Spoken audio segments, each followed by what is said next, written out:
mean? And this fight right here, nigga, me against the world, literally. This one man had the entire Shinobi world in shambles by the mention of his name. These niggas came together for a war against that one man because they thought he was the one who started it. Let that sink in. The entire world versus one man.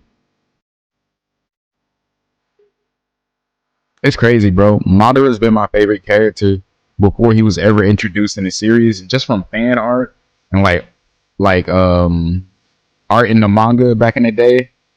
I was in love with the character, and like once they finally introduced him, gave him his backstory, bro, it only added to that even more. Just look at what this nigga's doing.